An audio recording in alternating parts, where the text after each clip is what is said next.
Megan not coming back. Yeah. And you know, when I heard that Rosie was doing it, you know, you have a model coming in. Sure. That's like, really? Sure, yeah, sure. Usually, but she did a really great job. Well, listen, me too. You know, I mean, it's one thing to talk to nothing. It's even, you know, it's even harder to have to talk to something that's not there. Right. You know, and of course, everybody's innate fear of a Victoria's Secret model coming to be an actress is like, come on, guy. Right. Be serious. But and I was very against it. You can ask Rosie how I approached her when we first met. It was very like, nah, man, no way. Yeah, because you're a serious actor now. Well, not necessarily. I'm not that serious. You know. You're not a serious person, but you take your. I do take my work seriously. Right. And I know that for this movie to work, there had to be a connection. You know, that was tangible and I could feel. And what I did get a sense of from Rosie was that she was willing. She was committed. She was willing to commit 100% to all the silly shit. You know, and you need that. And never felt silly about it. And she's poised. You know. It's a very hard position for a woman to come in and have to be the, you know, the substitute. You know what I'm saying? And she sort of created her own thing completely. Right. You don't ever watch the movie and go, and you're not comparing her. You're lost in it. I think she's solid in this movie. And even Malkovich said, it's like, you know, the best first of anybody's, you know? For her to come into this movie especially, her first movie out the gate, really tough, man. These are hard movies to make. She's incredible, I think. Because of the time commitment and everything like that. The time commitment, the energy, you know, the amount of.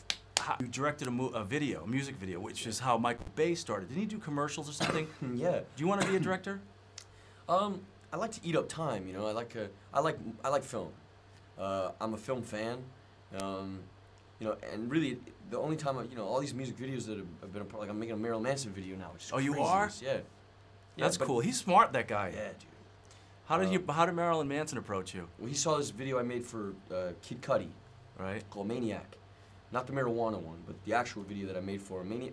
Marijuana was just sort of like a whatever. Like a weekend, you know, BS trip that we had and we filmed. But the actual video I made for him is like a 10-minute horror film that I'm planning to release in Halloween.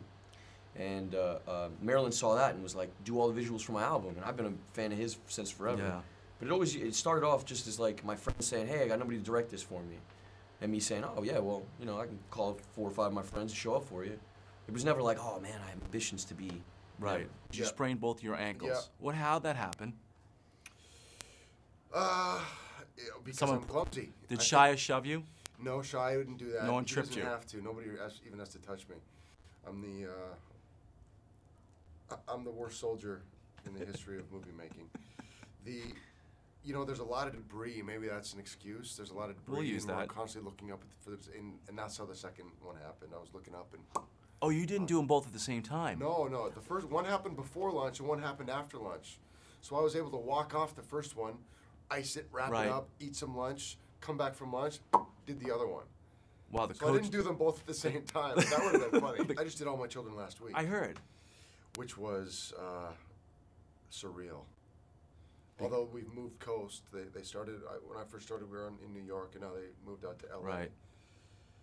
But it still felt like it did back when I was just starting out.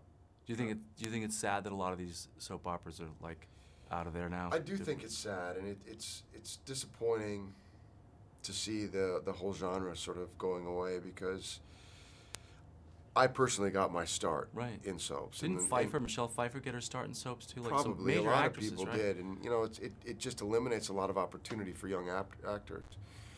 So yeah, it's too bad, and I just wanted to go back and sort of say thank you. Talking to Shia. Yeah. And he was saying when he first met you, he was like, Yeah. Yeah. Talk to me about that. Shia and I met, we met right before I kind of got the role, and, you know, Michael wanted me to meet him. And he was really honest with me, you know, he really laid it down. And he said, you know, look, this is going to be tough. I don't know, you know, it's going to be really physically demanding. It's going to be 17-hour days, 5 days a week, 7 months. Michael's an intense director. It's like boot camp. It's going to be crazy. It's going to change your career. It's going to change your personal life. Do you want to do this? Do you really want to do this to yourself? And I'm very thankful for that pep talk because you know what? It really put things in perspective for me, and it really it really made me realize that this was going to be the hardest I've ever going to work, and it was a huge challenge right from the beginning, you know. And I've learned so much, and I feel really blessed that you gave me that chat. Because they don't. But it scared me. It terrified me. But it's good, and you probably. And I'm sure was the experience tougher than you thought it was going to be, or actually because of the pep talk, you're like, all right, this is not so bad. Yeah, I mean, exactly. That's what I was thankful for the conversation for, because no one had really told me, you know, about. No one really tells you about that stuff. Yeah. So I feel very thankful to him, and you know, he's an honest guy, Shia, and it's one of the most beautiful qualities about him is it's almost impossible for the guy to lie. And I was talking to him last night, and he said, "Cheers, Rosie, well done." And I said, "Thank you." And I said, "You doubted me in the beginning, didn't you?" And he said, "Yeah, I did, and you've proved everybody wrong, and thank you." And so I'm very happy that he feels that way.